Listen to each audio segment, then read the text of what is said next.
हरे। भागवतम का मंगलाचरण करते हैं। ओम नमो भगवते वासुदेवाय। ओम नमो भगवते वासुदेवाय। ओम नमो भगवते वासुदेवाय।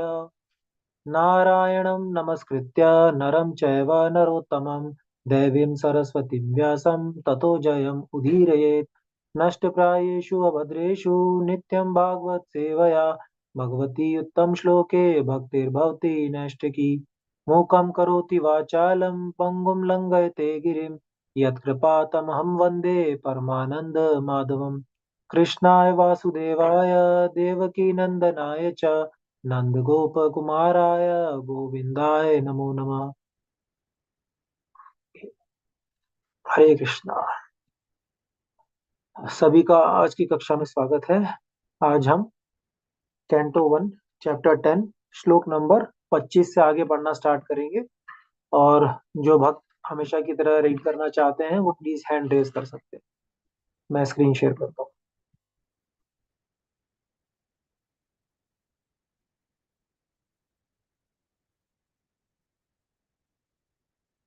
ओके। कुसुम कालिया माता जी आप स्टार्ट कीजिए।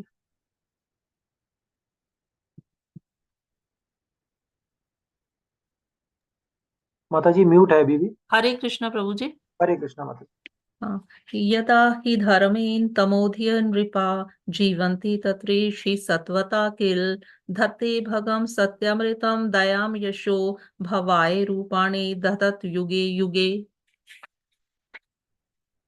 जब भी राजा तथा प्रशासक तमोगुण में स्थित पशुओं की तरह रहते हैं तो भगवान अपने दिव्य रूप में अपनी परम शक्ति सत्य रित को प्रकट करते हैं, श्रद्धालुओं पर विशेष दया दिखाते हैं, अद्भुत कार्य करते हैं तथा विभिन्न कालों तथा युगों में आवश्यकता अनुसार विभिन्न दिव्य रूप प्रकट करते हैं।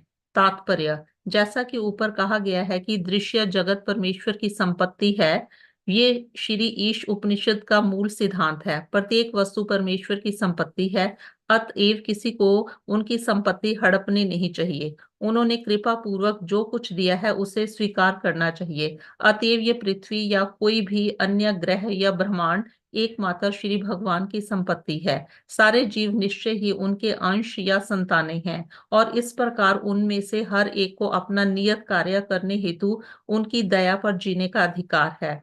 अतएव श्री भगवान की अनुमति बिना कोई भी व्यक्ति किसी दूसरे व्यक्ति या पशु के अधिकार पर अतिक्रमण नहीं कर सकता है। राजा या प्रशासक श्री भगवान के इच्छित प्रबंध की देखरेख करने हेतु उनका प्रतिनिधि होता है। अतएव उसे महाराजा युधिष्ठिर या महाराजा परीक्षित के समान मान्य व्यक्ति होना चाहिए। ऐसे राजाओं को विश्व पर शासन करने का ज्ञान तथा पूरा पूरा उत्तरदायित्व प्रामाणिक गुरु से प्राप्त होता है। लेकिन समय समय पर भौतिक प्रकृति के निम्न गुणों तमोगुण के प्रभाव से राजा तथा प्रशासक बिना किसी ज्ञान तथा उत्तरदायित्व के सत्तारूढ़ हो जाते हैं और ऐसे मूर्ख प्रशासक अपने व्यक्तिगत स्वार्थ के लिए पशुओं की तरह रहते हैं। इसका परिणाम ये होता है कि पूरा वातावरण अराजकता तथा विषाक्त तत्वों से दूषित हो जाता है। मानव समाज में भाई भतीजावाद, घूस, धोखाधड़ी, मारामारी तथा इसके कारण दुर्भिक्ष, रोग, युद्ध तथा इस प्रकार के अन्य उद्विग्नकारी तत्वों की प्रधानता हो जाती है। श्री भगवान के भक्त या श्रद्धालु लोगों को सभी प्रकार से दंडित किया जाता है। ये समस्त लक्षण इस बात के सूचक है कि धर्म की स्थापना करने तथा कुशासन का विनाश करने हेतु श्री भगवान अवतार लेने वाले हैं। श्रीमद् भागवत गीता में इसकी पुष्टि भी हुई है। श्री हरे कृष्णा भगवान। माता जी। हरे हरे कृष्णा कृष्ण। माता जी। हरे कृष्ण। कल्पना गोयल माता जी। हरे कृष्णा प्रभु जी। हरे कृष्णा। भगवान तब भौतिक गुणों से रंच मात्र भी प्रभावित हुए बिना अपने दिव्य रूप में प्रकट होते हैं। वे अपनी सृष्टि के राज्य को सामान्य अवस्था में रखने के लिए ही अवतरित होते हैं। सामान्य अवस्था यह है कि प्रत्येक ग्रह के निवासियों की सारी आवश्यकताओं की पूर्ति के लिए भगवान द्वारा प्रबंध रहता है। वे प्रमाणिक शास्त्रों में वर्णित विधि विधानों का अनुसरण करते हुए सुखपूर्वक रह सकते हैं और अपने लिए पूर्व निश्चित कर्म करते हुए अंत में मोक्ष प्राप्त कर सकते हैं। इस भौतिक जगत की सृष्टि नित्यबद्ध जीवों की मनमानी इच्छाओं की पूर्ति के लिए वैसे ही की जाती है जिस प्रकार की शरारती लड़कों के हाथ में खिलौने पकड़ा दिए जाते हैं, अन्यथा भौतिक जगत की कोई आवश्यकता न थी। लेकिन जब ये भगवान की अनुमति के बिना विज्ञान की शक्ति द्वारा अवैध रूप से संसाधनों का दोहन करने के लिए उन्मत्त हो उठते हैं, और वह भी केवल इंद्रिय तृप्ति के लिए, तब आतताइयों को दंड देने तथा श्रद्धालुओं की रक्षा करने के लिए भगवान को अवतार लेना पड़ता है। जब वे अवतरित होते हैं, तब वे अपना परम अधिकार जताने के लिए अलौकिक कार्य करते हैं और रावण, हिरण्यकशिपु तथा कंस जैसे भौतिकतावादियों को समुचित रूप से दंडित करते हैं। वे इस तरह कर्म करते हैं कि कोई उनकी नकल नहीं कर सकता। उदाहरणार्थ, जब राम के रूप में भगवान प्रकट हुए तो उन्होंने हिंद महासागर पर सेतु बांधा, और जब वे कृष्ण के रूप में अवतरित हुए तो उन्होंने बचपन से ही पूतना, अघासुर, शक्टासुर, कालिय और अंत में अपने मामा कंस का वध करके अलौकिक कृत्यों का प्रदर्शन किया। जब वे द्वारका में थे तो उन्होंने 16,108 रानियों से विवाह किया और उन सबसे प्रचुर संख्या में संतानें हुई। उनके निजी परिवार के सदस्यों की संख्या कुल मिलाकर 1 लाख तक पहुंच गई और वे यदु वंश के नाम से प्रसिद्ध हुए। पुनः उन्होंने अपने जीवन काल में ही उन सब का विनाश भी कर दिया। वे गोवर्धनधारी हरि के नाम से प्रसिद्ध हैं, क्योंकि 7 वर्ष की अल्पायु में ही उन्होंने गोवर्धन नामक पर्वत उठा लिया था। उन्होंने उस काल के अनेक अवांछित राजाओं का वध किया और क्षत्रिय के रूप में उन्होंने वीरता पूर्वक युद्ध किया। वे असमौर्धव, जिसका अर्थ है अर्थात अद्वितीय, के नाम से प्रसिद्ध हैं। कोई न तो उनके समान है और न उनसे बढ़कर है। हरे कृष्णा प्रभु जी। हरे कृष्णा माता जी, थैंक यू। तो यहाँ पर हम पढ़ रहे हैं, एक सेकंड। यहाँ पर भगवान जब अवतार लेते हैं तो उसके विषय में बताया गया है, और भगवान की, जब भगवान अवतार लेते हैं तो किस तरीके से वो अलौकिक क्रियाएं करते हैं उसके उसके विषय में बताया गया। तो स्टार्टिंग से अगर हम देखते हैं यहाँ पे, सबसे पहले जो दृश्य जगत है, जो भौतिक जगत है, या इवन जो पूरा ब्रह्मांड जो है, ये भगवान की संपत्ति है। इसे हम जब अपना, इस पर जब हम अपना प्रभुत्व जताते हैं, अपने मन माने तरीके से इसका भोग करने का प्रयास करते हैं, भगवान जैसे अगर हम फॉर एग्जाम्पल किसी और के घर पे जाए और उनसे बिना पूछे वहां से कोई चीज उठा ले, उसका यूज करना स्टार्ट करें, तो एक तरीके से इसे चोरी कहा जाएगा। तो इसी तरीके से जब हम किसी भी भौतिक संपदा का यदि हम उपयोग कर रहे हैं, तो उससे पहले हमें भगवान को धन्यवाद देना चाहिए और उनसे प्रार्थना करनी चाहिए और उनकी स्तुति करनी चाहिए, ताकि एटलीस्ट हम भगवान के प्रति अपनी कृतज्ञता को प्रकट करें। तो एटलीस्ट कम से कम जो हम पाप के भोगी बनने से या पाप के भागी बनने से हम बच जाएंगे। इसके अलावा आगे यहाँ पर बताया गया था कि जैसे जो राजा हैं या जो प्रशासक हैं, वो भगवान के प्रतिनिधि होते हैं। और हमने पहले के चैप्टर में पढ़ा था कि पहले के टाइम पे जो राजा थे, जैसे युधिष्ठिर महाराज थे या बाकी जितने भी हुए, वो प्रॉपर एक, उस समय एक प्रॉपर एक ट्रेनिंग का प्रोसीजर हुआ करता था कि किस तरीके से उन्हें धीरे धीरे करके वो सारी ट्रेनिंग्स दी जाती थी, जिससे कि वो एक योग्य राजा बनते थे। और उस ट्रेनिंग में न सिर्फ जो है वो एक क्षत्रिय की ट्रेनिंग होती थी, बल्कि उसके साथ साथ आध्यात्मिक ट्रेनिंग भी होती थी, क्योंकि राजा को बताया गया है कि राजा अपनी प्रजा के लिए न केवल एक रक्षक है, एक पति है, बल्कि साथ में राजा का उत्तरदायित्व है कि वो किस तरीके से अपनी प्रजा की जो आध्यात्मिक प्रगति है वो उसका भी ध्यान रखे, ताकि वो उनकी जो स्पिरिचुअल प्रोग्रेस है उसमें उनको मोटिवेट कर पाए, उनको एक सही मार्ग दिखा पाए। जैसे अगर प्रजा को अगर ज्ञान नहीं है, तो राजा का कर्तव्य है कि वो प्रजा की रक्षा करते हुए साथ में उन्हें उनके आध्यात्मिक जगत के विषय में भी उनको बताए और उनकी प्रोग्रेस में हेल्प करे। इसके अलावा पहले के टाइम पे जो राजा हुआ करते थे, क्योंकि वो जैसे भगवान की इच्छा थी, भगवान जब अवतार लेते हैं और अपने जो भक्त हैं उनको उनके थ्रू भगवान मतलब धर्म का की स्थापना करते हैं, जैसे युधिष्ठिर और अर्जुन के माध्यम से उन्होंने की थी। तो भगवान चाहते हैं कि जो जो जीव है वो जो शास्त्रों में जो वर्णित है, जो जो तरीके बताए गए हैं, वो उसको फॉलो करे। और इसके लिए जो राजा जो भी उस टाइम पे सिलेक्ट होते थे, तो ऐसा नहीं था कि राजा अपने मनमाने ढंग से शासन किया करते थे। राजा जो होते थे वो जो राजगुरु होते थे, राजगुरु से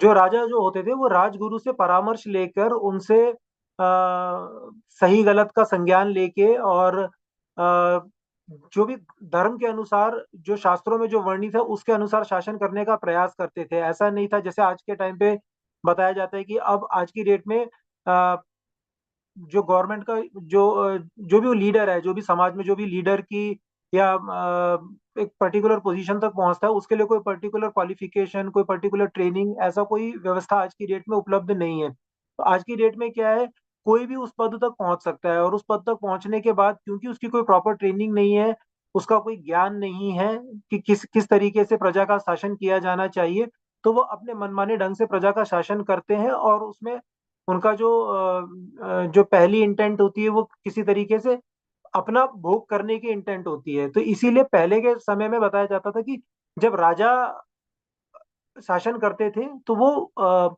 जो राजगुरु होते थे उनसे परामर्श लेकर और उसके हिसाब से शासन करते थे, जिससे कि प्रजा जो है, प्रजा को हमेशा मतलब सही डायरेक्शन में वो रख सकते थे। इसके इसके अपोजिट बताया जाता है कि जैसे पहले के टाइम पे जो एक तो हमने देखा कि जब धार्मिक व्यक्ति राजा बनते थे तो वो किस तरीके से शासन करते थे। इसके जस्ट अपोजिट जब अधार्मिक व्यक्ति राजा बनते थे, जैसे कंस हो गए, रावण हो गए, इस तरीके के जब राजा, तो इनके हमने एग्जाम्पल सुने, हिरण्यकश्यप हो गए, इनके एग्जाम्पल्स जब हमने सुने तो इनमें क्या होता था, ये मनमाने ढंग से शासन करने का प्रयास करते थे। इनकी फिलॉसफी क्या होती थी कि हम भगवान हैं, हमें भगवान की तरह मतलब हमें भगवान मानो और किसी को, भगवान विष्णु को या किसी और को आप भगवान नहीं मानोगे, सिर्फ हम भगवान है, हमारी पूजा करो, हमारी स्तुति करो। तो उनकी जो मनोस्थिति होती थी वो धार्मिक राजा के जस्ट अपोजिट होती थी। और इन्हीं सब परिस्थितियों में जब बहुत ज्यादा यातना बढ़ जाती थी और जब पृथ्वी हाहाकार कर उठती थी, तो इन आतताइयों को दंड देने के लिए उस समय फिर भगवान अवतरित होते थे। आगे हमने पढ़ा कि जैसे फॉर एग्जांपल, जैसे एक जैसे हमको हम इस भौतिक जगत में क्यों आए, तो एक एग्जांपल दिया गया है यहाँ पर, एक एनालॉजी दी गई है कि जैसे फॉर एग्जांपल कोई बच्चे होते हैं, जब बच्चे शरारत करते हैं तो माँ क्या करती है, माँ थोड़ी देर के लिए उनको हाथ में कोई खिलौना दे देती है कि ठीक है तुम ये खिलौना पकड़ो और जाओ खेलो।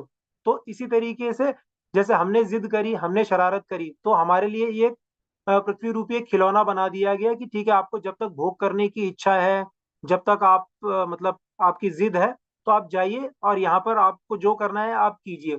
उसके बाद में फिर, लेकिन ऐसा नहीं कि यहाँ पर एक बार भेज के छोड़ दिया, उसके बाद भी भगवान जो है वो बार बार अवतार लेते हैं, लीलाएं करते हैं।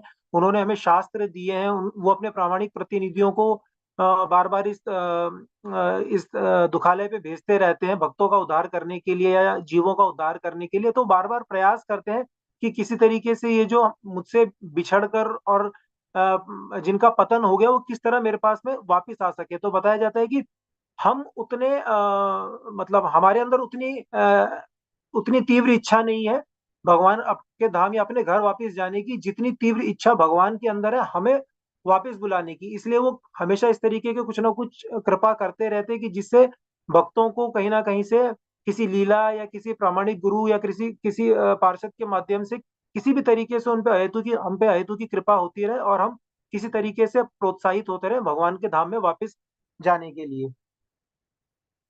इसके बाद में लास्ट में बताया गया है कि जब भगवान अवतार लेते हैं तो भगवान का अवतार लेना मतलब भगवान ये दिखाने के लिए कि भगवान जैसे अवतार ले रहे हैं तो उनके अवतार लेने पर जो वो गतिविधियां करते हैं, जो क्रियाएं करते हैं, वो लौकिक नहीं होती हैं, वो अलौकिक होती हैं। किस तरीके से अलौकिक होती हैं, जैसे भगवान ने 6 दिन की आयु में पूतना का वध कर दिया। 6 दिन की आयु में पूतना जैसी राक्षसी का वध कौन कर सकता है। या उन्होंने 7 साल की उम्र में गोवर्धन पर्वत को अपने लेफ्ट हैंड की छोटी, सबसे छोटी उंगली से उठा लिया।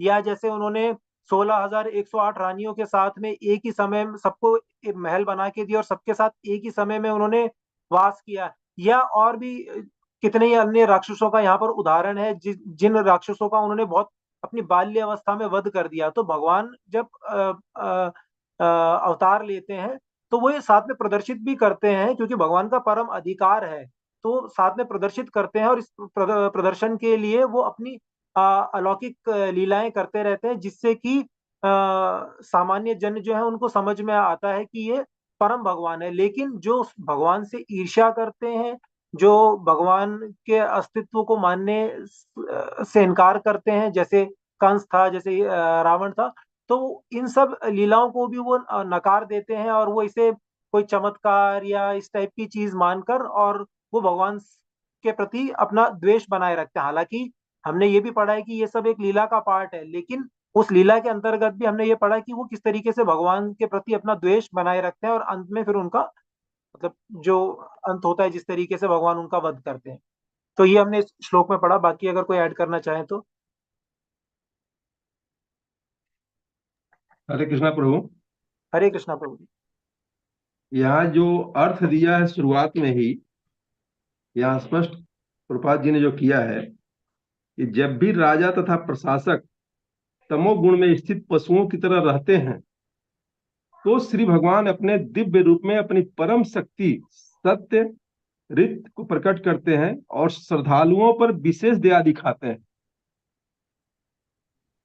राजा प्रशासक तमोगुण में स्थित पशुओं की तरह रहते हैं। जब भी कोई गलत तरीके से रहता है तब ये अपनी लीला दिखाते हैं। दूसरा यहाँ आया,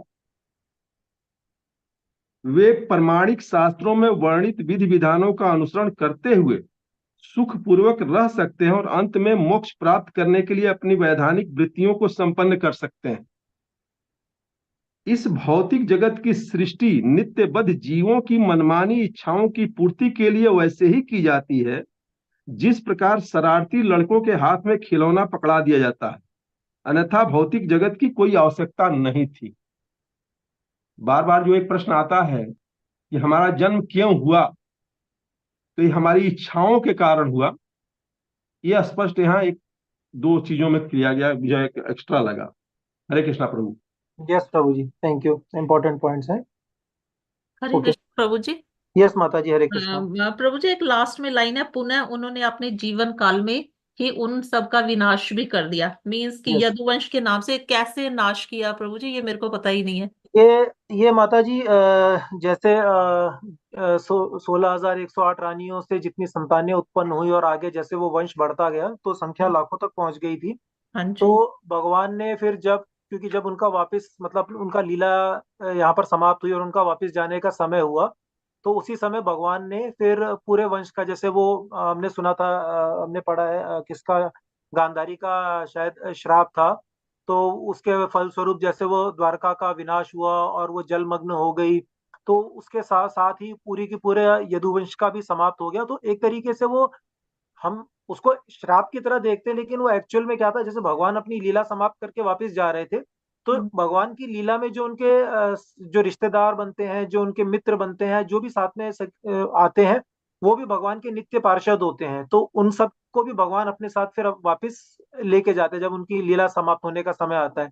तो इसीलिए यहाँ पर बताया गया है कि उन्होंने जब उनका मतलब समय समाप्त हुआ, तो उन्होंने यदुवंश का भी उसी तरीके से फिर विनाश कर दिया। प्रभु धन्यवाद प्रभु जी। जी, इसी स्कंद धन्यवाद। में माता जी और आगे आएगा अभी इसके बारे में, इसी ठीक है, स्कंद में। थैंक यू जी।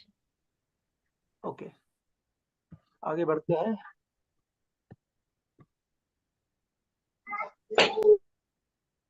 श्लोक नंबर 26, मंजू गुप्ता माता जी।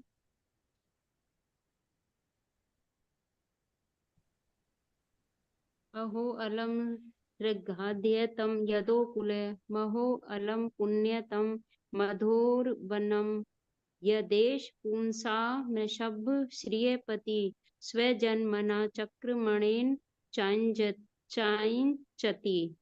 ओहो, यदुवंश कितना यशस्वी है और मथुरा की भूमि कितनी पुण्यमयी है, जहाँ समस्त जीवों के परम नायक लक्ष्मीपति ने जन्म लिया और अपने बचपन में विचरण किया। तात्पर्य, श्रीमद् भगवत गीता में भगवान श्री कृष्ण ने अपने दिव्य प्रादुर्भाव, तिरोधान तथा लीलाओं का विशद वर्णन किया है। श्री भगवान अपनी अचिंत्य शक्ति से किसी विशेष परिवार या स्थान में प्रकट होते हैं। वे बद्ध जीव की तरह जन्म लेकर एक शरीर को त्याग कर दूसरा शरीर धारण नहीं करते। उनका जन्म सूर्योदय तथा सूर्यास्त की तरह होता है। सूर्य पूर्व क्षितिज में उदय होता है, लेकिन इसका अर्थ यह नहीं होता कि पूर्व क्षितिज उसका जनक है। सौर मंडल के प्रत्येक भाग में सूर्य का अस्तित्व रहता है, किंतु वह एक निश्चित समय पर दृष्टिगोचर होता है और फिर उसी प्रकार किसी अन्य निश्चित समय पर अदृश्य हो जाता है। इसी प्रकार श्री भगवान इस ब्रह्मांड में सूर्य की तरह प्रकट होकर फिर हमारी दृष्टि से ओझल हो जाते हैं। वे हर समय हर स्थान पर विद्यमान रहते हैं, लेकिन जब वे अपनी अहेतु की कृपावश हमारे समक्ष प्रकट होते हैं तो हम मान बैठते हैं कि उन्होंने जन्म लिया है। जो कोई इस सत्य को शास्त्रों के कथनानुसार समझ लेता है, वह वर्तमान शरीर त्याग करते ही मुक्त हो जाता है। मोक्ष अनेक जन्मों के बाद, और वह भी धैर्य और लगन एवं ज्ञान तथा वैराग्य में रहते हुए गहन प्रयास के पश्चात प्राप्त होता है। लेकिन यदि कोई श्री भगवान के दिव्य जन्म तथा कर्म के मर्म को तात्विक रूप से समझ लेता है, तो वह तुरंत मोक्ष पा लेता है। यह श्रीमद् भगवत गीता का निर्णय है। लेकिन जो अविद्या के अंधकार में है, वे यह मान बैठते हैं कि श्री भगवान के जन्म तथा कर्म भौतिक जगत में एक सामान्य व्यक्ति जैसे होते हैं। ऐसे अपूर्ण निष्कर्ष से किसी को भी मोक्ष नहीं मिल सकता। अतएव यदुवंश में राजा वसुदेव के पुत्र के रूप में उनका जन्म और मथुरा की भूमि में नंद महाराज के परिवार में उनको भेजा जाना, ये सब श्री भगवान की अतरंगी शक्ति की दिव्य योजनाएं हैं। यदुवंश तथा मथुरा वासियों के सौभाग्य का अनुमान भौतिक दृष्टि से नहीं लगाया जा सकता। यदि श्री भगवान के जन्म तथा कर्म की दिव्य प्रकृति को जान लेने मात्र से सरलता से मोक्ष मिल सकता है, तो फिर जिन लोगों ने उनके पारिवारिक सदस्य के रूप में या पड़ोसी के रूप में श्री भगवान का संग किया है, उसके भाग्य का क्या कहना। जिन लोगों को लक्ष्मीपति श्री भगवान के सानिध्य का सुअवसर प्राप्त हुआ, उन्हें तो निश्चित रूप से मुक्ति से भी श्रेष्ठ वस्तु प्राप्त हुई। अतएव सचमुच ही श्री भगवान की कृपा से उनका वंश तथा उनकी भूमि दोनों ही सदैव यशस्वी है। हरे कृष्णा प्रभु जी। प्रभु जी हरे कृष्णा। हरे कृष्णा माता जी, थैंक यू। ओके, अब यहाँ पे बहुत इम्पोर्टेंट है, अगर हम इसका अनुवाद पढ़े ना, तो यदुवंश कितना यशस्वी है और मथुरा की भूमि कितनी पुण्यमयी है।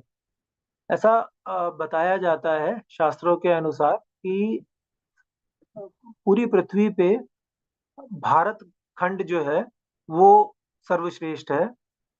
भारत खंड में मथुरा नगरी जो है वो श्रेष्ठ है, क्योंकि वहां पर भगवान ने जन्म लिया था। मथुरा नगरी में वृंदावन जो है वो श्रेष्ठ है। वृंदावन में गोवर्धन जो है वो श्रेष्ठ है, और गोवर्धन में राधा कुंड जो है वो सर्वश्रेष्ठ है। तो इससे हम समझ सकते हैं कि मतलब एक तो हम लोग कितने भाग्यशाली हैं कि हमें भारत भूमि में जन्म लेने का अवसर मिला, और उसके बाद जिनको भी इस तरीके का सौभाग्य प्राप्त होता है कि वो धाम जा सकते हैं, धाम गए हैं, यात्रा की है, स्पेशली भक्तों के संग में यात्रा की है, और जो जो अभी बताया गया जैसे मथुरा, वृंदावन, गोवर्धन, राधा कुंड, अगर हमें यहाँ जाने का सौभाग्य प्राप्त हो रहा है तो ये भी बहुत ही मतलब कॉमन नहीं है। इसके लिए भी ये हमें अपने आप को बहुत ज्यादा सौभाग्यशाली मानना चाहिए कि हमें इस तरीके से धाम जाने का और दर्शन करने का सौभाग्य प्राप्त हो रहा है। इसके बाद में भगवान के जन्म के प्रति यहाँ पर समझाया गया है कि एक एनालॉजी दी गई है कि मतलब जो जिन्हें जो मूर्ख या जो अज्ञानी है वो भगवान के जन्म को अपने नॉर्मल जो भौतिक शरीर के जन्म और मृत्यु के समान समझ लेते हैं, लेकिन एक्चुअल में भगवान का जन्म नहीं होता है, वो अजन्मे हैं। लेकिन फिर भी हमारी अंडरस्टैंडिंग के लिए भगवान जो है उनको हम एक तरीके से सूर्योदय और सूर्यास्त के भांति समझ सकते हैं कि सूर्य जो है वो हर समय ब्रह्मांड में कहीं ना कहीं उपस्थित है, उसकी एक उपस्थिति है। लेकिन सिर्फ हमारी जो लोकेशन है या हमारी जो स्थिति है, हमारी स्थिति के अनुसार जो है वो एक समय के लिए हमारी आंखों के लिए वो प्रकट होता है और फिर एक समय के लिए वो हमारी आंखों के लिए अप्रकट हो जाता है। लेकिन इससे हम ये नहीं कहेंगे कि सूर्य का जन्म हो गया या सूर्य की मृत्यु हो गई। सूर्य हमेशा ही विद्यमान है, सिर्फ जो हमारी स्थिति है उसके अकॉर्डिंग सूर्य की जो है वो सिचुएशन जो है वो चेंज हो रही है। इसलिए हमें लगता है कि सूर्य अभी अस्त हो गया है या सूर्य अभी उदय हो गया है। और इसके अलावा हाँ, यहाँ पर एक एक चीज और भी है।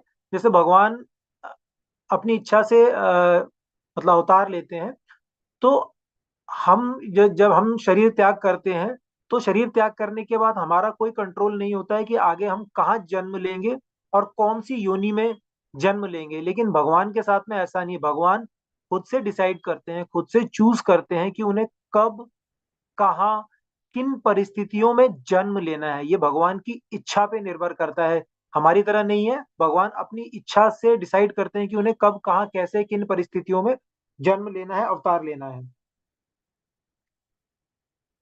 इसके अलावा हाँ, इसमें एक और इम्पोर्टेंट चीज है।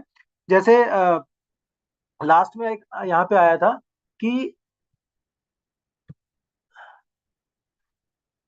जो भगवान के यहाँ पे उन लोगों का जिन लोगों ने भगवान के पारिवारिक सदस्य के रूप में या पड़ोसी के रूप में या श्री भगवान का संग किया है, उनके भाग्य का क्या कहना। तो जैसे हमने पिछले श्लोक में भी देखा, तो ये मतलब इनका परम सौभाग्य, मतलब भगवान का मित्र बनना, भगवान का रिश्तेदार बनना, ये तो इसको तो एक बार को अगर हम छोड़ भी दें, सिर्फ उस समय में, जिस समय में भगवान ने इस धरातल पर अपने आप को प्रकट किया था, केवल उस समय में यदि कोई इस धरातल पे जिन्होंने भी जन्म लिया है या जिन्होंने भी भगवान के दर्शन करने का सौभाग्य प्राप्त हुआ, भले ही उन्हें ये नहीं पता था कि ये भगवान है, किसी को पता था किसी को नहीं पता था, अगर उसको छोड़ भी दे, लेकिन उन्हें भगवान के दर्शन करने का भी अगर सौभाग्य प्राप्त हुआ तो वो कितनी बड़ी बात है। आज के कलयुग के जो जो फंसे हुए हैं, जो जीवात्माएं फंसी हुई हैं, जो बद्ध आत्माएं हैं, एटलीस्ट अगर हम उनसे कंपेयर करें तो वो कितना परम सौभाग्य था कि वो भगवान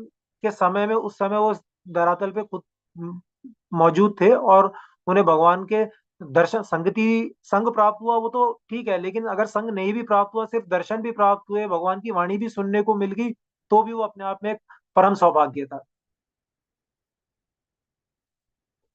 ठीक है, इसमें और कोई अगर कुछ ऐड करना चाहे तो कर सकते हैं।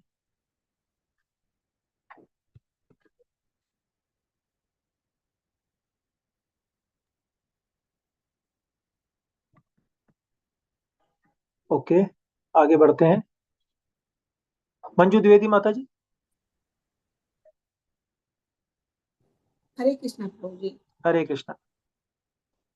अयो भक्त स्वयं यस्य तिस्कारी कुशल स्थली पूर्ण यस्कारी बभु पश्यन्ते नित्यं यत् अनुग्रह इष्यत स्मृत अवलोकम स्वयं पतितं सम इत प्रजा। निसंदेह यह कितना आश्चर्यजनक है कि द्वारका ने स्वर्ग के यश को पराजित करके पृथ्वी की प्रसिद्धि को बढ़ाया है।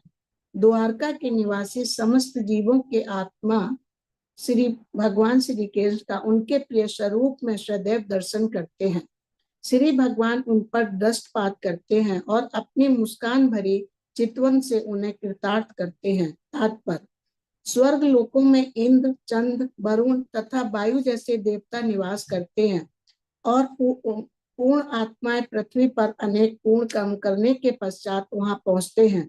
आधुनिक विज्ञानी स्वीकार करते हैं कि उच्च लोकों में काल की व्यवस्था पृथ्वी से भिन्न है। इस प्रकार प्रामाणिक शास्त्रों से यह पता चलता है कि वहां पर आयु 10,000 वर्ष है। पृथ्वी के 6 मास स्वर्ग के एक दिन के बराबर होते हैं। इसी प्रकार भोग की सुविधाएं भी अधिक है और वहां के निवासी अत्यंत सुंदर हैं। पृथ्वी के समान मनुष्य स्वर्ग पहुंचने हेतु अत्यंत इच्छुक रहते हैं, क्योंकि उन्होंने सुन रखा है कि पृथ्वी की अपेक्षा वहां जीव को बहुत अधिक सुविधाएं प्राप्त होती हैं।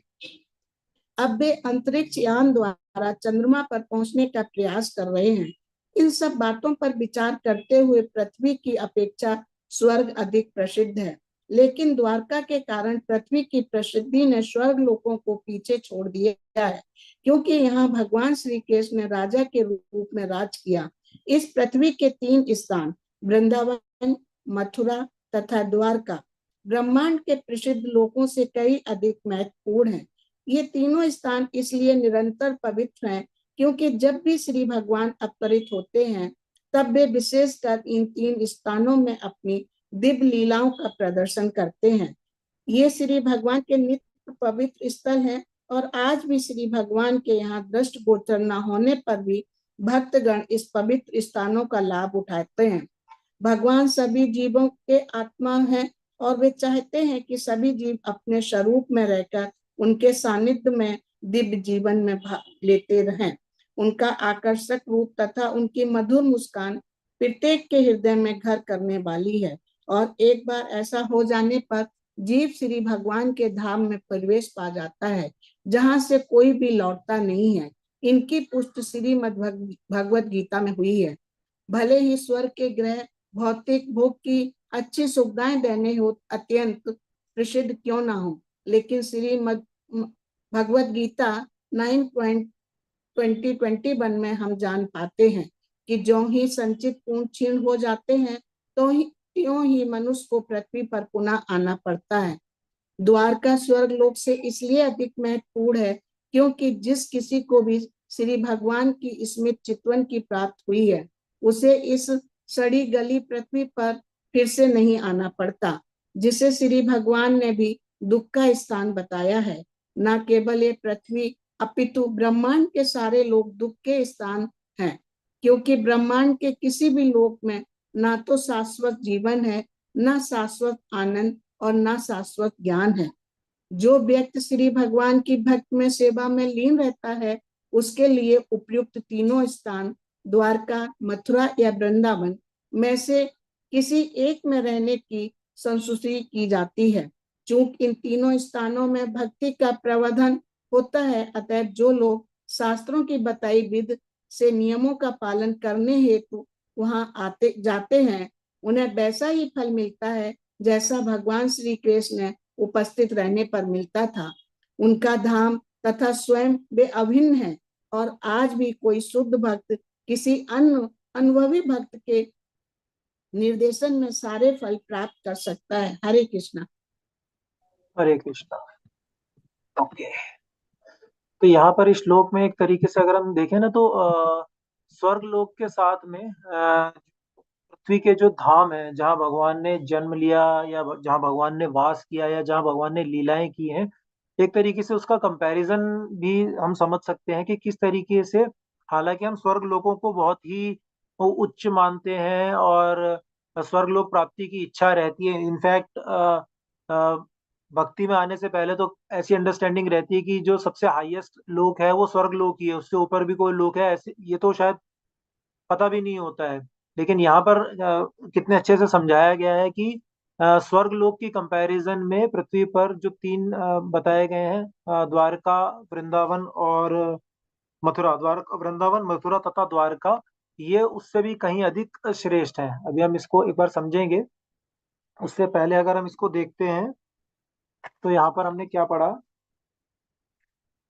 हाँ, एक तो हमने यहाँ पर पढ़ा कि टाइम का, काल का जो डिफरेंस है, किस तरीके से कि पृथ्वी के जो 6 मास हैं वो स्वर्ग के एक दिन के बराबर होते हैं। तो और जैसे जैसे हम ऊपर के लोकों में जाते जाते हैं तो ये डिफरेंस और ज्यादा बढ़ जाता है। जैसे कि फॉर एग्जाम्पल ब्रह्मा जी की जो आयु है वो आयु सिर्फ 100 वर्ष की बताई गई है, लेकिन उस 100 वर्ष में जो उनके 12 घंटे हैं, 12 घंटे का जो उनका दिन है और 12 घंटे की जो रात है, वो इतने बड़े हैं कि उसमें कई कल्प बीत जाते हैं।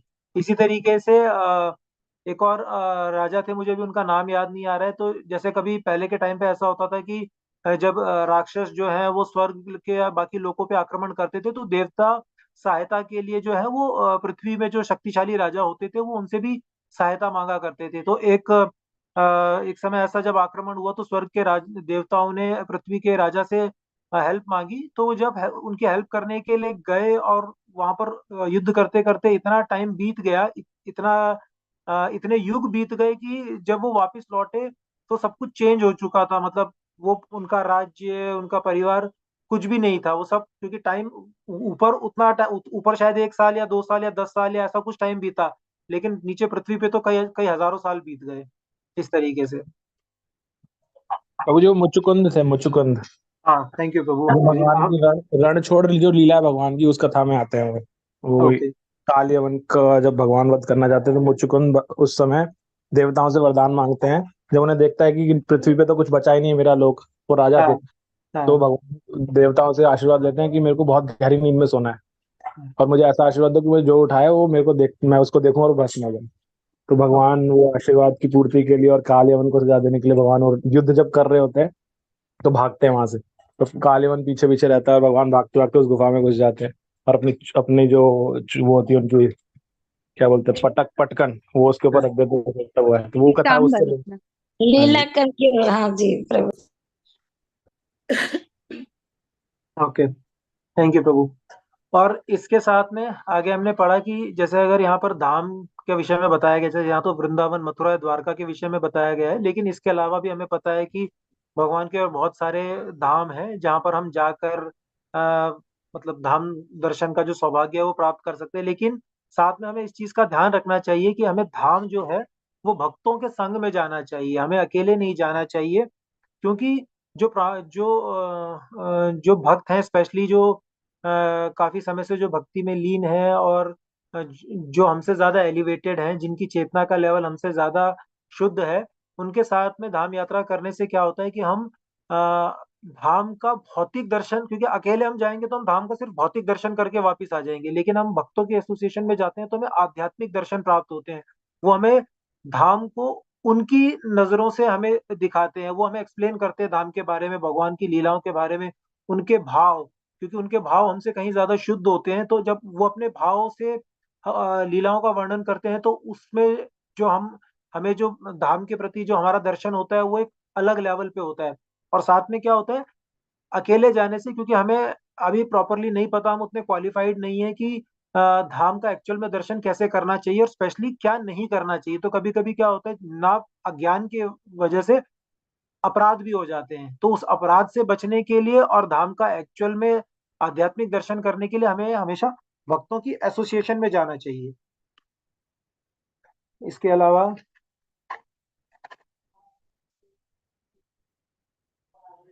हाँ, और इसके अलावा भक्तों के संग में जब हम धाम जाते हैं और भक्तों का एसोसिएशन प्राप्त करते हैं तो उससे क्या होता है, उससे हमारा भक्तों के प्रति आकर्षण बढ़ता है। जो हमसे सीनियर जो भक्त हैं उनके, क्योंकि उनका व्यवहार, उनका आचरण ऐसा होता है कि वो अपने आचरण से, अपने व्यवहार से हमें शुद्ध करते हैं।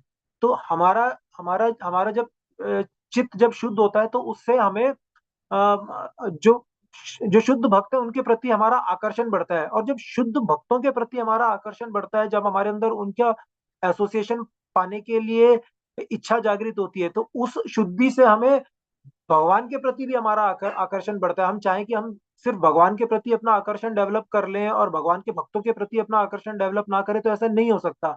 हमें पहले भगवान के भक्तों के प्रति अपना आकर्षण डेवलप जब होगा तो उससे जो हमें कृपा प्राप्त होगी, उससे फिर हमारा भगवान के प्रति आकर्षण डेवलप होगा और हमें धीरे धीरे ज्ञान की प्राप्ति होगी, दिव्य ज्ञान, हृदय हृदय प्रकाशिता। तो वो एक मतलब दोनों चीजें आपस में पैरेलल हैं।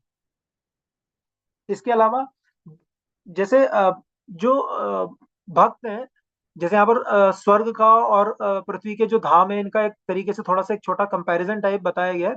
तो जो भक्त होते हैं ना, भक्त स्वर्ग जाने की या स्वर्ग की प्राप्ति के लिए प्रयास नहीं करते, और भगवान भी जो है स्वर्ग की प्राप्ति के प्रयास से प्रसन्न नहीं होते हैं। भगवान किससे प्रसन्न होते हैं? जब हम भक्ति करते हैं और जब हम भगवान के धाम वापस जाने का प्रयास करते हैं, क्योंकि भगवान हमारा वेट कर रहे हैं कि कैसे हम उनके धाम वापस आएंगे।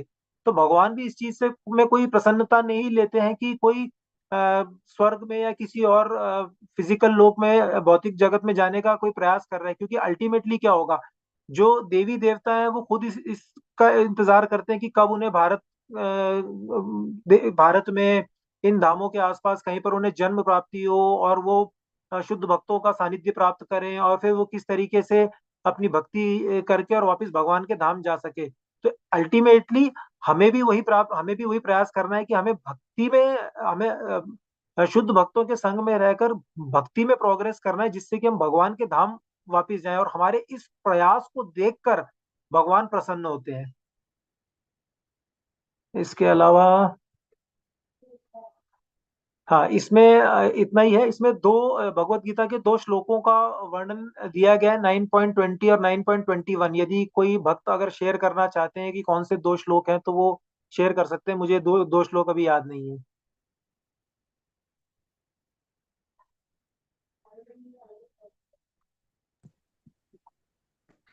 किन्हीं भक्तों को याद है क्या 9.20 एंड 9.21? हरे कृष्णा प्रभु जी। प्रभु जी याद तो नहीं है, पर मैं भगवत गीता प्रभु में जी से कौन पढ़ सा के नंबर? बताती हूँ। 9.20 एंड 21। हरे कृष्णा प्रभु। त्रय हरे कृष्णा विद्या प्रभु। माम हाँ, बोलिए माता जी, बोलिए। त्रय विद्या माम सोमपः पूजयामः स्वर्गतिं प्रार्थयन्ति ते पूर्णयमासाद्य सुरेंद्र लोकम अश्यन्ति दिव्यादिवि देव भोगान। ये तो 9.20 है, और 9.21 है, ते तम भुक्त्वा स्वर्ग लोकम विशालम क्षीणे पूर्णे मृत्य लोकम गच्छन्ति एवं त्रयी धर्मम मनो प्रपन्ना गतागतम काम कामा लभन्ते।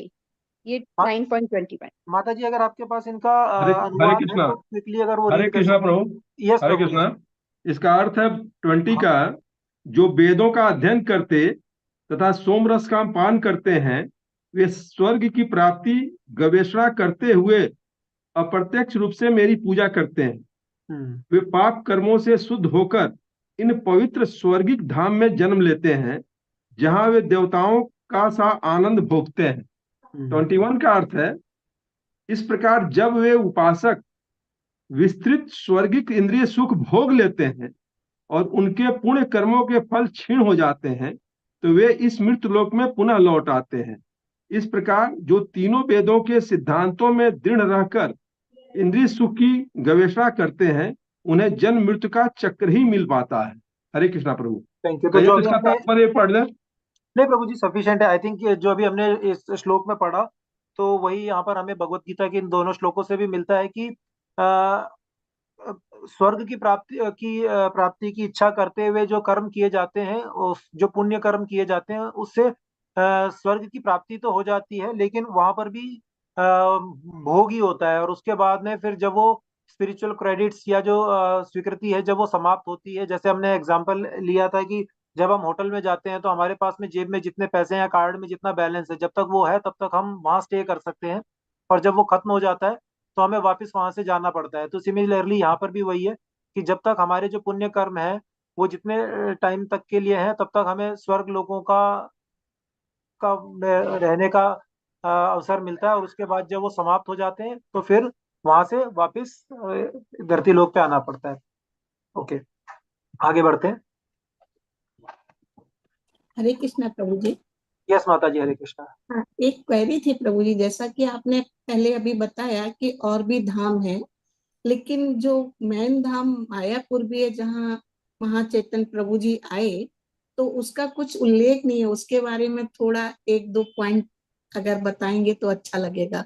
माता जी, उल्लेख स्पेशली अगर हम सिर्फ इस श्लोक की बात करें तो यहाँ पे नहीं है, क्योंकि यहाँ पर अभी मथुरा वृंदावन में जहाँ पे भगवान ने लीलाएं करी थी उस, और या फिर द्वारका में जहाँ पर उन्होंने वास किया था, भी वहीं का वर्णन हो रहा है। लेकिन जब हम आगे पढ़ते हैं तो हमें मायापुर और नवद्वीप, ये सब बाकी धामों के विषय में भी हमें सफिशिएंटली हमें पढ़ने को मिलेगा। जैसे चैतन्य महाप्रभु ने जहाँ पे जन्म लिया था, जिस नीम के वृक्ष के नीचे उन्होंने जन्म लिया था, वो वृक्ष आज भी अवेलेबल है, वो वहां पर हम भक्त जाके दर्शन कर सकते हैं। या जैसे वहां पे और जो उनके उस समय के जो मेरे को अभी एग्जैक्टली नाम नहीं आता, उनके कुटीर है, वो कुटीर अवेलेबल है जहाँ पर वो जाके उनके साथ में उन्होंने कभी नृत्य किया या कुछ लीलाएं करी, तो वो सब कुछ वहां पे अवेलेबल है। और ऐसा बताया जाता है कि जैसे वृंदावन जो है, वृंदावन को भगवान कृष्ण ने राधा रानी के लिए प्रकट किया था, क्योंकि राधा रानी ने शर्त रखी थी कि उन वो मतलब वृंदावन जैसे आध्यात्मिक लोकों में है एज इट इज, जब तो भगवान को उन्हें उनके लिए प्रकट करना पड़ेगा। तो इसी तरीके से बताया जाता है कि जो नवदीप मायापुर जो धाम है, वहां पे राधा रानी ने उसे कृष्णा के लिए प्रकट किया था। तो ये छोटे से बहुत शॉर्ट में मैं मतलब कर रहा हूँ, क्योंकि अगर नवदीप और नवदीप मायापुर धाम के बारे में अगर हम डिस्कस करने जाएंगे तो अपने आप में काफी वो लंबा है, बट उसका वर्णन आएगा जब हम और लीलाओं के विषय में पढ़ेंगे, तो उनका भी और डिस्कशन आएगा। ओके, हरे कृष्णा प्रभु जी, थैंक यू। हरे कृष्णा माता जी, थैंक यू। हरे कृष्णा प्रभु जी। यस एक माता जी, पॉइंट हरे कृष्णा। एक पॉइंट इस श्लोक में ये भी है कि अब जीव किसी जैसे द्वारका मथुरा वृंदावन में रहता है, तो इसमें जो ये वाक्य दिया है कि एक बार ऐसा हो जाने पर माने जीव भगवान के धाम में प्रवेश पा जाता है, जहां से फिर लौटता नहीं है, कभी नहीं लौटता, यानी उसको वहां क्या तीर्थ स्थल में वृंदावन में क्या मोक्ष को प्राप्त हो जाता है, या फिर वो दोबारा जन्म नहीं लेता? माता जी ऐसा नहीं है, मतलब इसको इस तरीके से समझना पड़ेगा कि हम अ, किस चेतना के साथ में इन धाम की यात्रा कर रहे हैं। जैसे मैंने बताया कि अगर हम अगर जैसे हमारे आध्यात्मिक चक्षु अगर जागृत हो जाते हैं शुद्ध वैष्णवों का संग करने से, तो जी। अभी भी यहाँ पर अगर आप इसको ध्यान से पढ़े ना, मैंने कहाँ पे था कि ये नहीं दूसरे पैराग्राफ के लास्ट में है। नहीं, पैराग्राफ के लास्ट में मतलब ये बताया गया था कि इन धामों में वहां पे वो करने से दर्शन हाँ, ये करने से हमें हमें भले ही जो स्वर्ग है उसके ऊपर, जस्ट ऊपर, हाँ वही मैं कह रहा इसके हूँ। ऊपर। तो इसमें इसमें क्या था, ऐसा बताया गया था कि इन धामों में दर्शन करने से हमें आज भी वही फल प्राप्त होता है जो पहले भगवान के समय में प्राप्त होता था। तो लेकिन उसके लिए हमें इम्पोर्टेंट ये है कि हम कितना अपने आप को प्योर करके और कितना आध्यात्मिक तरीके से इन धामों का, क्योंकि इन धामों का जो जो प्रभाव है, वो प्रभाव जी आज भी है। लेकिन जी। क्योंकि जैसे फॉर एग्जाम्पल हमने एक एग्जाम्पल लिया था, जैसे हमने सूर्य का और बादलों का एग्जाम्पल लिया था कि जी। जब बादल आ जाते हैं तो हम कह देते हैं कि बादल ने सूर्य को ढक लिया, लेकिन बादल कभी सूर्य को नहीं ढक सकते हैं, वो सिर्फ हम्म। हमारे और सूर्य, हमारी आंखों और सूर्य के बीच में आ जाते हैं। तो इसी तरीके से अब माया का प्रभाव इतना प्रबल हो चुका है कि हम इन धामों के असली दर्शन उस तरीके से नहीं कर सकते जिस तरीके से एक्चुअल में करने चाहिए, इसलिए हमें उसका पूर्ण लाभ प्राप्त नहीं होता। यदि हम अगर जैसे अगर हम जो हमारे पुराने जो आचार्य हुए हैं या गोस्वामी हुए हैं, जब उनकी लीलाएं पढ़ेंगे कि जब वो इन धाम में वास किया करते थे उस टाइम उनके साथ में किस किस तरीके की लीलाएं हुई हैं, तो उन लीलाओं को पढ़ने से पता लगता है कि किस तरीके से उन्हें मतलब शुद्धि प्राप्त हुई थी। तो यही है कि अगर हम उस लेवल पर पहुंचकर, उस चेतना तक पहुंचकर अगर हम इन धाम का दर्शन कर सकते हैं, उस आध्यात्मिक तरीके से अगर हम दर्शन प्राप्त कर सकते हैं, तो हमें आज भी वही फल प्राप्त होगा जो पहले प्राप्त होता था। लेकिन माया का प्रभाव जो है, उस प्रभाव की वजह से आज हम उस तरीके का फल, उस तरीके का दर्शन प्राप्त नहीं कर पा रहे हैं। जी, पर जैसे उसमें लिखा है उच्च लोकों में पुण्य क्षीण संचित पुण्य होने पर फिर नीचे गिर जाता है, तो इस लोक में हम भले ही वो चेतना ना हो, पर कम से कम इंसान का ये आध्यात्मिक चेतना बढ़ती तो होगी। बिल्कुल माता जी। देखिए जैसे फॉर एग्जांपल मैं एक एग्जांपल लेता हूँ जप करने का, ठीक है। अब जप करने के विषय में क्या बताया गया है कि अगर आप, जैसे प्रभुपाद जी भी ये कहते थे कि एक है कि आप भगवान का जो नाम ले रहे हैं वो द्वेष में ले रहे हैं, हास्य में ले रहे हैं, क्रोध में ले रहे हैं, ठीक है। और एक है कि आप भगवान का जो नाम है उसको पूरा भगवान के ऊपर मेडिटेट करके पूरे सतोगुण में स्थापित होकर अपनी इंद्रियों को संकुचित करके उस तरीके से ले रहे हैं, तो आपको उसका जो फल है वो प्राप्त अवश्य होगा। सिर्फ डिपेंड ये करता है कि एक कंडीशन में कम प्राप्त होगा, एक कंडीशन में ज्यादा प्राप्त होगा, बस डिफरेंस इतना है। तो इसी तरीके से इन धामों के विषय में भी है कि इस धाम में हम किस चेतना के साथ में दर्शन करने के लिए जाते हैं, किन भक्तों के साथ में दर्शन करने के लिए जाते हैं, अपना व्यवहार कैसा रखते हैं, अपने आप को अपराध करने से किस तरीके से बचाते हैं। तो उससे डिपेंड करेगा कि हमें उससे कितना हमारी चेतना हमारी विकसित हो रही है, हमारी चेतना में कितनी शुद्धि आ रही है, वो इतना डिफरेंस होगा। और इसके अपोजिट अगर हम जो जो ऊपरी लोक बताए गए हैं, जैसे स्वर्ग बताया गया, अब स्वर्ग कहने को, क्योंकि हम आज की डेट में हम स्वर्ग को बहुत ऊपरी लोक मानते हैं, तो स्वर्ग पहुंच तो जाएंगे और स्वर्ग में वास भी मिल जाएगा और कई कई सालों का, कई युगों का वास तो मिल जाएगा, लेकिन अल्टीमेटली वो परमानेंट नहीं है। जब वो खत्म होगा तो उसके बाद फिर वापिस आना पड़ेगा। उसके अपोजिट जब इन धामों में हम शुद्ध दर्शन करने का यदि प्रयास करेंगे, तो जिस भी तरीके से हम दर्शन करेंगे, धीरे धीरे वो हमारी चेतना को डेवलप करने में हेल्प करेगा। और उससे क्या होगा कि हमारी जो स्पिरिचुअल प्रोग्रेस है वो बढ़ेगी, उसमें हमारे को हेल्प मिलेगी। जी जी प्रभु, थैंक यू प्रभु जी। थैंक यू माता जी। हाँ ओके, आगे बढ़ते हैं। राजरानी माता जी। हाँ जी, राजरानी माता जी। हाँ जी प्रभु जी, हरे कृष्णा। हरे कृष्णा। नूनम व्रत स्नान उत आदिना ईश्वरा समर्चित ही अस्य ग्रहित प्रणामी पिबन्ति या सखी अधर अमृतम मुहु दर्शित्र्य समूह यत आयशा तात्पर्य। हे सखियों, तनिक उनकी पत्नियों के विषय में सोचो जिनके साथ उनका पाणी ग्रहण हुआ था। उन्होंने कैसा व्रत, स्नान, यज्ञ तथा ब्राह्मण के स्वामी की सम्यक पूजा की होगी, जिससे वे सब उनके अधरामृत का निरंतर आस्वादन चुंबन द्वारा कर रही हैं। ब्रज भूमि की बालाएं ऐसी कृपा की कल्पना से ही प्राय मूर्छित हो जाती होंगी। शास्त्रों में दिए गए तात्पर्य। शास्त्रों में दिए गए धार्मिक अनुष्ठान बुद्धिजीवियों को सांसारिक गुणों से परिशुद्ध करने के निमित्त है, जिसमें वे धीरे धीरे परमेश्वर की दिव्य सेवा करने का अवसर पाने की अवस्था तक ऊपर उठ सके। शुद्ध आध्यात्मिक जीवन की इस अवस्था को प्राप्त करना सर्वोच्च सिद्धि है और यह अवस्था जीवात्मा की वास्तविक पहचान अथवा स्वरूप कहलाती है। मुक्ति का अर्थ है इस स्वरूप अवस्था का नवीकरण। स्वरूप की उस पूर्ण अवस्था में जीव प्रेमा भक्ति की 5 अवस्थाओं में स्थापित होता है, जिनमें से एक अवस्था माधुर्य रस अथवा युगल प्रेम की मनोदशा भी है।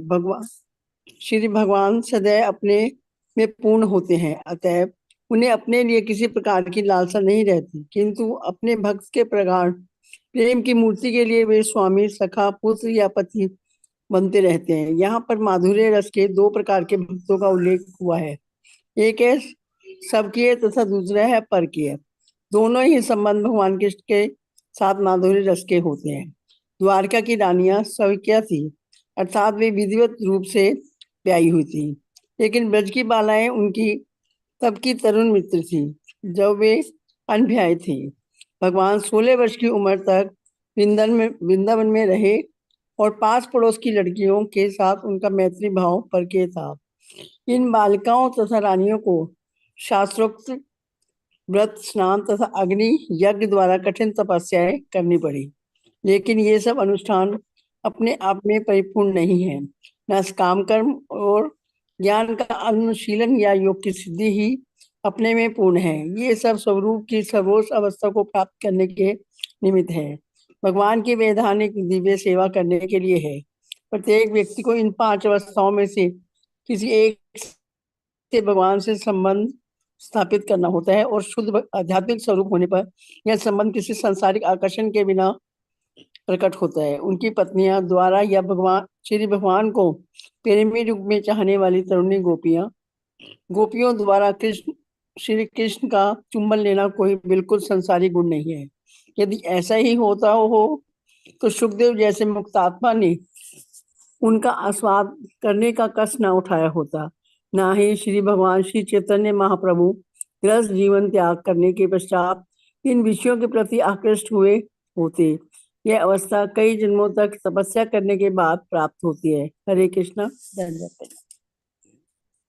हरे कृष्णा। थैंक यू माता जी। तो अब यहाँ पे कृष्ण, भगवान कृष्ण और उनके साथ में जो भगवान की जो 16,108 रानियां थी उनके विषय में बताया जा रहा है। सबसे पहले तो उनके सौभाग्य के बारे में बताया जा रहा है कि किस तरीके से जो उनकी पत्नियां थी उन्होंने न जाने कितने प्रकार के यज्ञ, कितने प्रकार के तप और कितने प्रकार के तीर्थों में स्नान किया होगा, या कितनी शरणागति से भगवान की जो है वो भगवान के प्रति वो समर्पित हुई थी कि उन्हें ऐसा सौभाग्य प्राप्त हुआ कि भगवान ने उन्हें अपने मतलब भगवान ने उन्हें पत्नी के रूप में स्थान दिया। तो ये अपने आप में एक बहुत मतलब उच्च स्थिति है। उसके बाद में यहाँ पे आता है कि यहाँ पर प्रेम भक्ति की 5 अवस्थाओं के बारे में बताया गया है। कोई बता सकता है प्रेम भक्ति की 5 अवस्थाएं कौन कौन सी हैं? जो 5 प्रकार के रस बताए गए हैं। प्रभु जी मैं बताऊं, दास्य, साख्य, वात्सल्य, दास्य, साख्य, वात्सल्य, माधुर्य और एक और है, पता नहीं कौन। शांत रस। वीर रस। नहीं माता जी, शांत रस। वीर मात्र शांत, शांत रस। शांत, दास्य, सांख्य, वात्सल्य और माधुर्य रस। अगर हम इसको एक एक एग्जाम्पल से समझना चाहें तो फॉर एग्जाम्पल शांत रस जैसे जिसमें जैसे फॉर एग्जाम्पल भगवान के जैसे बांसुरी हो गई, भगवान के वस्त्र हो गए, भगवान का श्रृंगार हो गया, ठीक है। तो ये सब जो है ना ये जड़ पदार्थ नहीं है, ये सब कुछ चेतन अवस्थाएं हैं। तो एक ये हो गया। उसके बाद में अगला आता है दास्य। दास्य में जैसे हमें प्राइम एग्जांपल मिलता है हनुमान जी। उसके बाद आ जाता है जैसे सांख्य, सांख्य में हमें पता है अर्जुन। उसके बाद आ जाता है वात्सल्य, वात्सल्य में जैसे यशोदा, नंद बाबा। और लास्ट में आ जाता है माधुर्य, माधुर्य में जैसे गोपिकाएं। तो ये 5 है। इसके बाद में भी माधुर्य रस के 2 प्रकार और बताए गए हैं, स्वकीय और परकीय। स्वकीय परकीय मतलब सिंपल है, जैसे जो भगवान की पत्नियां थी, जो उनकी मतलब एक तरीके से उनको पत्नी का दर्जा प्राप्त था, तो इसलिए वो स्वकीय हो गई। और जो गोपियां थी, गोपियां हालांकि भगवान के साथ में उनका कोई सच पत्नी वाला दर्जा नहीं था, लेकिन वो उनकी परकीय रस में आ जाती है। और इससे आगे हमने इसमें पढ़ा,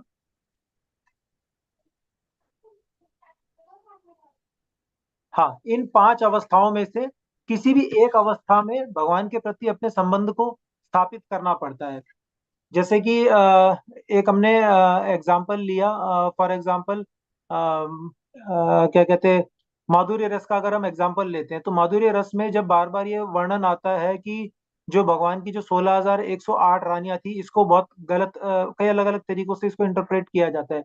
तो इसके विषय इसके लिए हमें एक वर्णन मिलता है शास्त्रों में कि भगवान जब वो भगवान राम के अवतार में थे, तब जब उनको वनवास हुआ था, तो उस समय जब भगवान वन में गए थे और वहां पर बहुत सारे जो ऋषि मुनि थे वो वहां पे तपस्या करते थे, कुछ प्रकट अवस्था में, कुछ अदृश्य अवस्था में।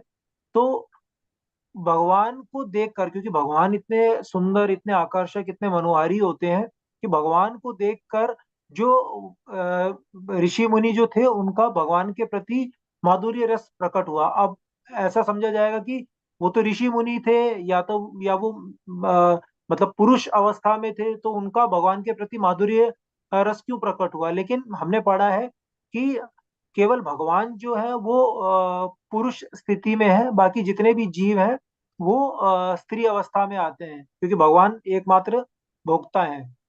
तो इसलिए जब उन ऋषियों का भगवान के प्रति माधुर्य रस प्रकट हुआ, तो भगवान ने कहा कि अभी इस अवतार में मैं केवल एक पत्नी धारण करने के लिए प्रतिबद्ध हूँ, इसलिए मैं अभी आपको मतलब आपकी इच्छा का सम्मान मतलब अभी नहीं कर सकता। लेकिन हाँ, जब मैं द्वापर में कृष्ण स्वरूप में आऊंगा तो उस समय मैं आपका मतलब आपकी जो इच्छा है उसको पूर्ण करूंगा। तो ये वो जो ऋषि मुनि थे, वो ऐसा बताया जाता है कि वो ऋषि मुनि फिर बाद में गोपियों के ये जो इनके रूप में वो प्रकट हुए।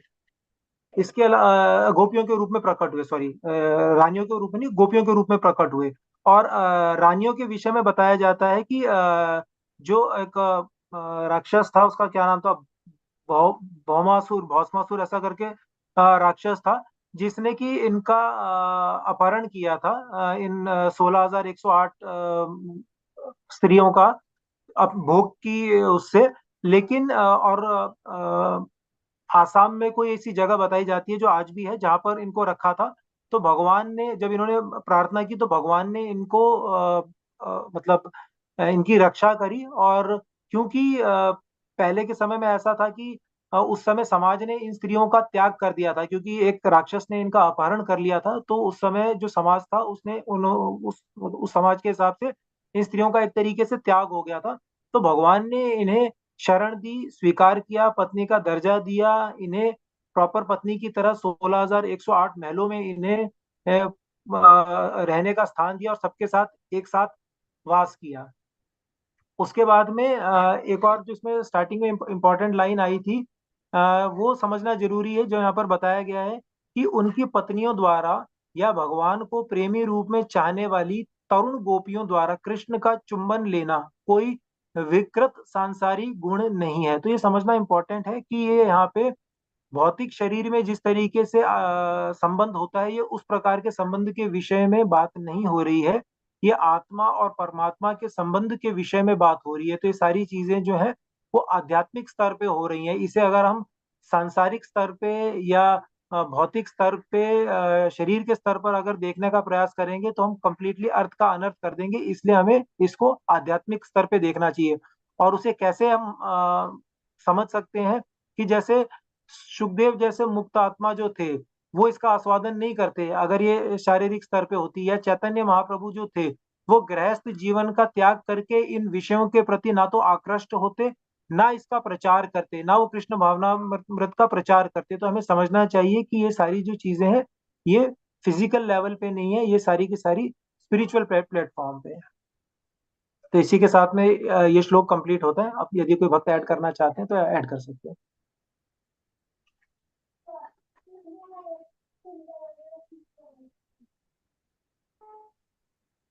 ओके, तो आई थिंक वैसे भी टाइम हो गया, 8 मिनट ऊपर हो गए, तो हम यहाँ पर अब क्लास को विराम देंगे हरे कृष्ण महामंत्र और कृष्ण प्रणाम मंत्र के साथ में।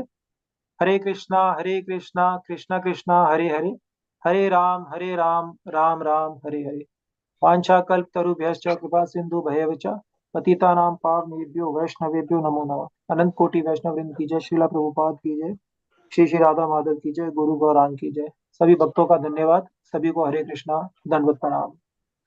और इसमें जो एक पढ़िएगा, जब इसको उठा ले जाएगा, जब पढ़ना उठा ले जाएगा ऐसे, तो उसमें आपको जो अच्छा लगे, मतलब जो बातें, आई थिंक जेपी प्रभु जी अलग किसी से बात करें। ओके, हरे कृष्णा, दंडवत प्रणाम।